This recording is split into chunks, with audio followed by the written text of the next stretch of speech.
नमस्कार दोस्तों, आप लोग का स्वागत है हमारे यूट्यूब चैनल जय माँ कामाख्या पर। आज मैं आप सबको बहुत सुंदर है बेटी विवाह गीत सुनाने जा रही हूँ दोस्तों। और आप लोग से आशा करती हूँ कि आप लोग मेरे वीडियो को पूरा ज़रूर देखेंगे और आप लोग को ज़रूर पसंद आएगा दोस्तों। और मेरे वीडियो को पूरा देखने के बाद में मेरा वीडियो जैसे भी लगे कमेंट में ज़रूर बताना। और मेरे वीडियो को लाइक करें, सब्सक्राइब करें, शेयर करें। जय माता दी। रोई रोई बेटी पूछे सुना मोरे बाबा, कैसन रीतियारी वाजे जी। रोई रोई बेटी पूछे सुना मोरे बाबा, कैसन रीतियारी वाजे जी।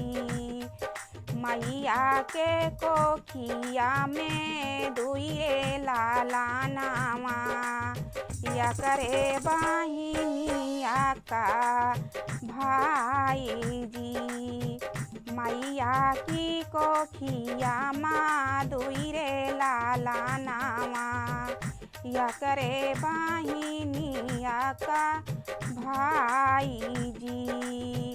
भैया के भाई बाबा बजला बधाई आयर, बेटी के भाई मन उदास जी।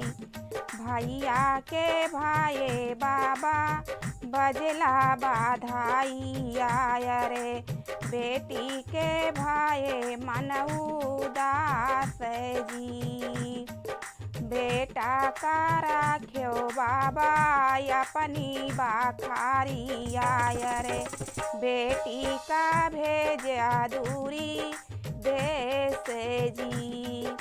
बेटा का राख्या बाबा अपनी बाखारी आयर, बेटी का भेजा दूरी देश जी।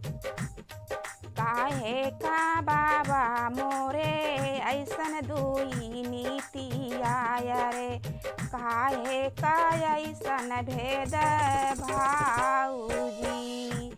काहे का मोरे बाबा ऐसन दुई नीति आयर, काहे का ऐसन भेद भाऊजी। यारे काहे का ऐसन भेद भाऊजी। नाही हो मोरी बेटी कौनो दुई नीति आयर, नाही बा कौनो भेद भाऊजी। नाही हो मोरी बेटी कौनो दुई नीति आयर, नाही बा कौनो भेद भाऊजी। यारे नाही बा कौनो भेद भाऊजी। बेटी के जन्मे बेटी बाजे बधाई आयर, खुश हूँ घरवा के लोगे जी।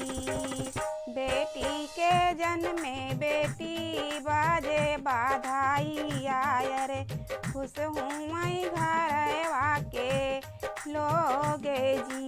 यारे खुश हूँ पापा तू हारे जी।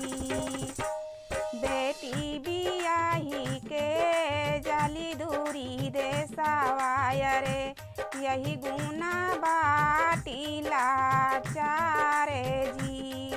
बेटी बियाही के जाली दूरी देसावायर, यही गुना बाटीला चार जी।